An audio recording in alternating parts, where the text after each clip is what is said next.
Hello Gemini, आज हम देखते हैं कि आपके नो कॉन्टैक्ट सिचुएशन में चल क्या रहा है।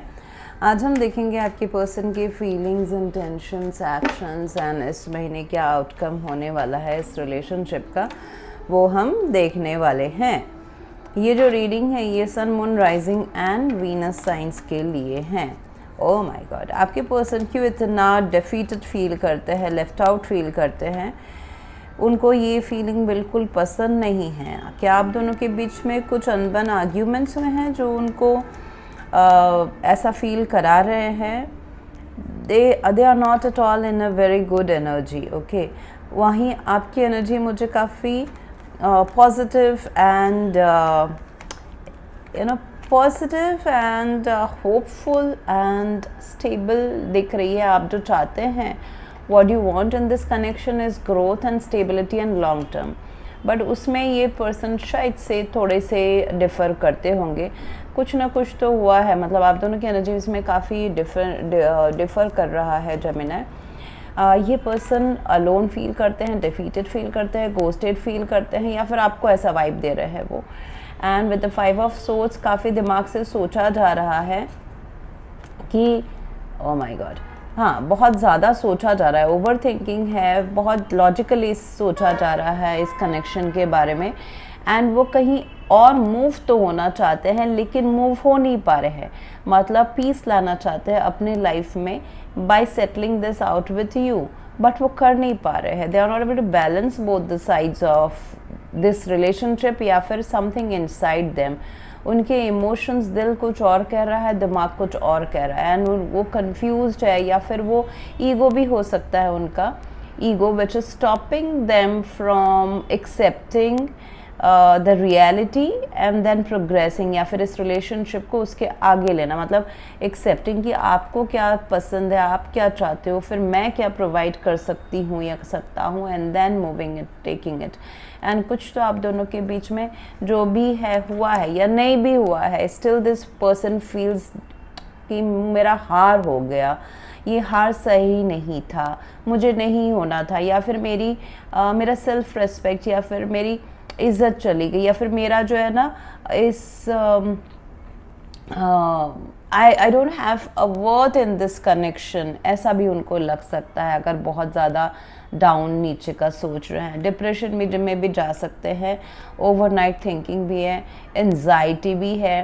तो कुछ एक छोटा भी मुद्दा हो सकता है, शायद से उसको बड़ा बना के सोचना भी हो सकता है। And this is also because the devil is sitting over here. कुछ एक्सटर्नल ऑब्लिगेशंस हो सकते हैं जो इस रिलेशनशिप को इन्फ्लुएंस करते हैं, जैसे कि कुछ थर्ड रीज़न का होना आप दोनों के अलावा। दिस कुड बी पीपल, कोई थर्ड पर्सन हो सकते हैं, अल्कोहल हो सकता है, ड्रग्स हो सकता है, अलग से कुछ मजबूरियां हो सकती है, पैसा हो सकता है, किसी के मदर का इन्फ्लुएंस या फादर का इन्फ्लुएंस हो सकता है। सो कुछ ना कुछ इस रिलेशनशिप के बाहर का रीज़न है जो इस रिलेशनशिप को ह्यूजली, स्पेशली आपके पर्सन के मन को ह्यूजली इन्फ्लुएंस करता है। They are not able to bring balance to their life with the chariot card. यहाँ पे उनका स्ट्रेंथ एंड जो वीकनेस है ना, वो उनको पता हो कि उसके ऊपर काम होना चाहिए, बट शायद से ये पर्सन कर नहीं पा रहे हैं। उनको अच्छी तरह से पता है कि जहाँ वो है, जैसा वो लाइफ जी रहे हैं, they need to change something and balance it out so that उनके लाइफ में हैप्पीनेस आए, खुशियाँ आए, अच्छे रास्ते पे जाए, उनका लाइफ प्रोग्रेसिव में जाए, which includes this love relationship as well.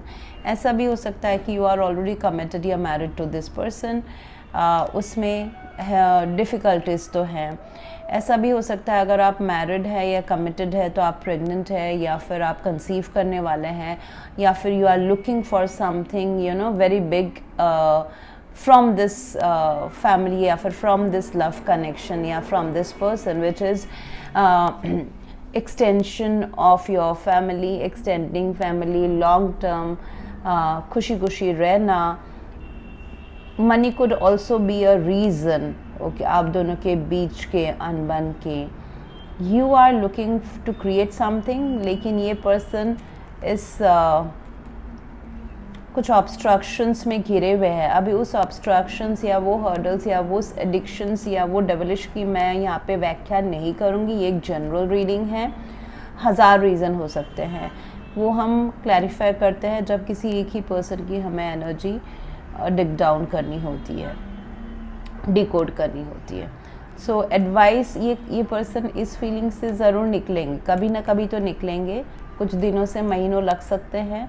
They would realise कि मुझे अभी इसमें निगलेक्टेड या घोस्टेड, या फिर खुद ही को घोस्ट करने, या फिर ऐसे फील करना कि मतलब सामने वाला घोस्ट कर रहा है, जबकि आपके किया नहीं होगा, आपके रीजंस अलग रहेंगे। उस जो भी नेगेटिव फीलिंग्स हैं इससे ये पर्सन निकलेंगे। दे विल टेक टाइम, निकलेंगे। हालांकि मुझे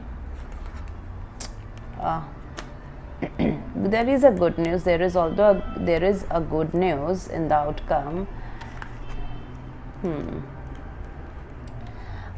आउटकम देखने के पहले, मई मंथ में क्या होने वाला है इस रिलेशनशिप का आउटकम, वो देखने के पहले मैं आपको बोलना चाहूँगी कि अगर आपको मेरा काम अच्छा लगता है, you can consider subscribing to this channel. Subscribe करने के बाद में बेल नोटिफिकेशन ज़रूर ऑन रखें, अदरवाइज़ मेरे वीडियोस आप तक पहुँचेंगे नहीं। अगर आप में से किसी को पेड पर्सनल रीडिंग करानी है, ऑरास्कोप रीडिंग या हीलिंग करानी है, you can visit my website to get more details. आपको बता दूं कि ऑरास्कोप रीडिंग में हम आपके present energies of 7 chakras check करते हैं, जिससे आपके लाइफ का फुल एक एनालिसिस मिलता है कि रिलेशनशिप में प्रॉब्लम्स है तो क्यों है, कैसे आप उसको हटा सकते हो, मैरिज में अगर क्या प्रॉब्लम्स हैं या आने वाली है, या फाइनेंसेस, फिर किड्स, मैरिज कब होगा, किड्स, करियर, पैसा, हेल्थ 100% सही होता है, उसके प्रेडिक्शंस। एंड अच्छी बात यह है कि हम सिर्फ ये नहीं लिखते हैं कि इट्स अ PDF रिपोर्ट, हम सिर्फ ये नहीं लिखते हैं कि आपके लाइफ में क्या होने वाला है, जो चीज़ आपको पसंद नहीं है उसको आप चेंज कैसे करोगे, उसके भी रेमेडीज़ दिए जाते हैं। अगर ब्लैक मैजिक है, डार्क एंटिटीज़ है, उसको आप कैसे हटाओगे, उसके भी रेमेडीज़ दिए जाते हैं। हटाओगे तो क्या आपको बेनिफिट्स मिलेंगे, कहाँ कहाँ आपका ग्रोथ रुका हुआ है, किस किस वजह से, everything is included in that report. And now it's up to you. So coming back to the reading, मैं ये देख रही हूँ कि there was some external toxic behaviour या टॉक्सिक रीज़न या सर्कमस्टेंस एक्सटर्नल टू आप दोनों के प्यार के अलावा, ऑब्सेशन भी हो सकता है किसी का, was the reason for a temporary ending जो हो चुका है या होने वाला है। ओके लेकिन अच्छी बात ये, I would not say it's a ending, it's an ending, it's a temporary thing। यहाँ पे ये जो devilish जो थिंग है या थर्ड रीज़न है, थर्ड पार्टी सिचुएशन है, वो थर्ड पार्टी पैसा भी हो सकता है। Okay that someone is very much focused on their own self rather than कि प्यार में दूसरा पर्सन भी इंक्लूडेड है। उस वजह से कुछ अगर अनबन हुई है तो वो सारे जो एक्सटर्नल रीजंस है वो ख़त्म होने वाले हैं। That's going to end. And ये रिलेशनशिप में अभी सेकेंड चांसेस आने वाला है विद द जजमेंट कार्ड। जो चीज़ें सही नहीं हुई है इस कनेक्शन में उसको सही करने का मौका। Okay it could be coming back together, giving a second chance. It could be कि फुल एंड फाइनल इस रिलेशनशिप को एंड करना आप दोनों के ऊपर है कि ये रिलेशनशिप को, क्योंकि आप दोनों की एनर्जीज काफ़ी रही है और अभी भी मुझे आज के डेट में भी मुझे दिख रही है कि काफ़ी, एक तो बहुत पॉजिटिव है, दूसरे काफ़ी नेगेटिव, डिफीटेड, हार माना हुआ ऐसा भी फील कर सकते हैं। सो डिपेंड करता है कि आपके पर्सन के पास साहस है या नहीं है, करेज है दोबारा रीबिल्ड करने की या नहीं है। ओके सो किसी के ख़राब इंटेंशंस भी हो सकते हैं जो इस रिलेशनशिप को इम्पैक्ट करते हैं। किसी का क्या बोलते हैं, होता है ना वर्ड्स के थ्रू गलत बोल देना, जैसे हम करते हैं ना कि र्यूमर फैलाना, चुगली करना, that could be also a reason कि आप दोनों के बीच में चीज़ें ठीक नहीं हैं या नहीं रही है। सो वो सारी चीज़ें ख़त्म तो हो रही है, दिमाग में क्लैरिटी आ जाएगी। This things are ending right now. 10 of swords. अगर ऐसा भी फील हो सकता है कि मेरे साथ धोखा हो गया, आपको नहीं तो आपके पर्सन को ऐसा लग सकता है कि ज़रूरी नहीं कि प्यार का धोखा, इट्स की मतलब एक दूसरे से धोखा, ज़रूरी नहीं है वो कि ऐसा भी धोखा हो सकता है जैसे कि फील करना हो सकता है कि मैंने जो एक्सपेक्टेशन किया था, अरे वो उससे तो पूरा ऑपोजिट हो गया मेरे लाइफ में। सो मैंने ही कहाँ गलत सोच लिया, एक्सपेक्ट कर लिया। तो खुद ही के एक्सपेक्टेशन से जो, या खुद ही के एक आदमी को पहचानने से या रिलेशनशिप को पहचानने से, गलत पहचानने से जो धोखा मिलता है, वो भी कोई ना कोई आप में से फील कर सकता है। But this is a resurrection time. जो भी चीज़ें हो रही हैं, आप इस कनेक्शन के सही डायरेक्शन में जाने के लिए हो रही है। अगर आप दोनों के बीच में अभी भी इग्निशन रहेगा तो ये रिलेशनशिप डेफिनेटली दोबारा एक सेकेंड चांस मिल सकता है, इसमें चीज़ें सही की जा सकती है। अगर नो कॉन्टैक्ट सिचुएशन है तो दोबारा ये सेकेंड चांस रिकन्सिलिएशन हो सकता है। उसमें सिर्फ अभी देखना पड़ेगा कि रिकन्सिलिएशन या बातचीत होने के बाद में या फिर एक डिसीजन में पहुंचने के बाद में कि म्यूचुअली एफर्ट डालते हैं, बैलेंस में चलना है, दोनों को इक्वल, दोनों को बहुत एक्सट्रीम कैरेक्टर्स इस रिलेशनशिप में फ़िलहाल नहीं आने चाहिए जो पास्ट में आ चुके हैं। So that's what I see right now. Family के भी कोई लोग, जैसे कि मैंने पहले बोला, फैमिली के भी कोई लोग हो सकते हैं जो इस रिलेशनशिप में अनबन क्रिएट करते हैं। Okay, anyways, you got my point.